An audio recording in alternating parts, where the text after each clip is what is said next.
नमस्कार, मैं हूं अंजलि कृष्णा और आप देख रहे हैं क्लीन न्यूज यूपी। चलिए शुरू करते हैं यूपी की शाम तक की 10 बड़ी खबरें, वो भी फटाफट अंदाज में।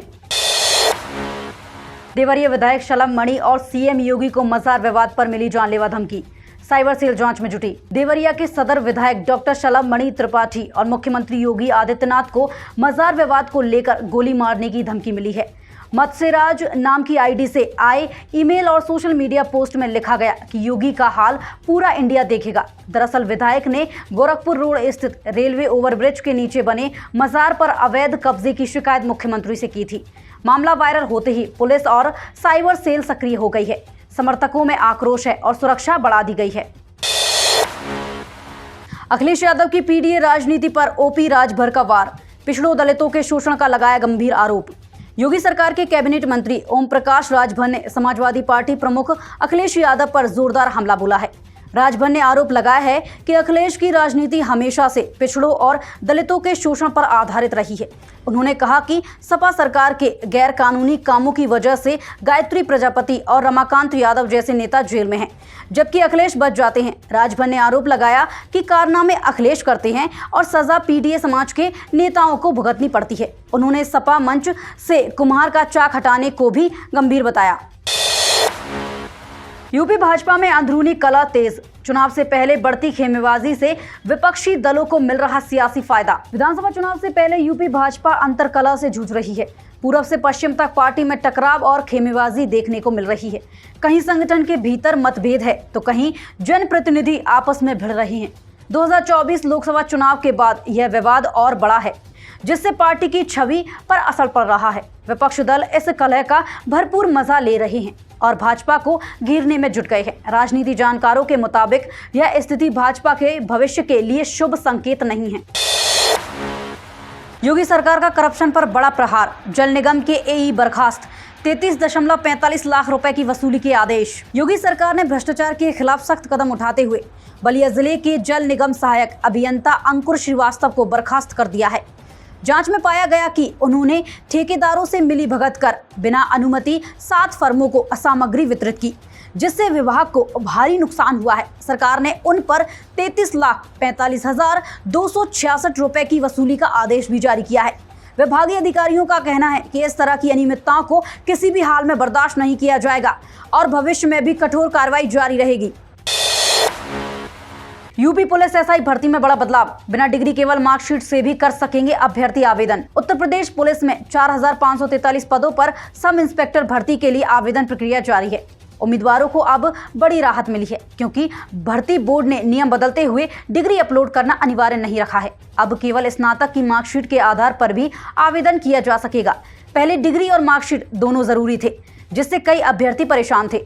उत्तर प्रदेश पुलिस भर्ती एवं प्रोन्नति बोर्ड ने इस संबंध में नया अपडेट जारी किया है। आवेदन की अंतिम तिथि 11 सितंबर 2025 है।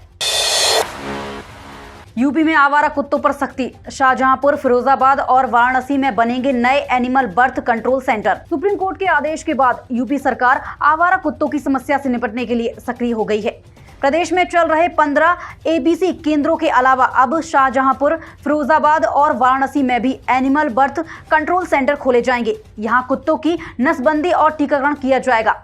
नियम के तहत गर्भवती मादा को छोड़ना होगा और स्वस्थ होने के बाद ही कुत्तों को उसी क्षेत्र में छोड़ा जाएगा जहां से पकड़ा गया था। इससे आवारा कुत्तों की संख्या नियंत्रित करने में मदद मिलेगी। योगी सरकार की मुफ्त कोचिंग से सिविल सेवा में सफलता, अब तक 701 एससी, एसटी, ओबीसी युवा बने अफसर। उत्तर प्रदेश सरकार की मुफ्त कोचिंग योजना से अब तक 701 एससी, एसटी और ओबीसी वर्ग के युवाओं ने आईएएस, पीसीएस सहित अन्य परीक्षाओं में सफलता पाई है। समाज कल्याण विभाग की पूर्व परीक्षा प्रशिक्षण केंद्र योजना के तहत छात्रों को प्रारंभिक, मुख्य और इंटरव्यू तक की तैयारी कराई जाती है। वित्तीय वर्ष 2025-26 में इसके लिए 11.24 करोड़ रुपए का बजट तय किया गया है। लखनऊ का महिला प्रशिक्षण केंद्र दलित आदिवासी बेटियों को प्रशासनिक सेवाओं के लिए तैयार कर रहा है। यह पहल शिक्षा, सशक्तिकरण और अवसर की नई दिशा दिखा रही है। बुलंदशहर हादसे में 11 की मौत, 50 घायल। कासगंज का रफातपुर गांव मातम में डूबा। गोगामेड़ी यात्रा से लौटते समय बुलंदशहर में ट्रैक्टर ट्रॉली हादसे में कासगंज जिले के रफातपुर गांव के 11 लोगों की मौत हो गई, 50 घायल हैं। गांव में चीख पुकार और सन्नाटा पसरा है। सीएम राहत कोष से मृतकों को 2-2 लाख और घायलों को 50-50 हजार की मदद घोषित की गई है। ट्रैक्टर ट्रॉली से यात्रा पर सख्त प्रतिबंध लगाया जाएगा। मथुरा में युवक की 7 सेकंड में मौत। प्रतापगढ़ में बेटे ने सोते पिता को फावड़े से उतारा मौत के घाट। मथुरा में दिल दहला देने वाली घटना सामने आई है।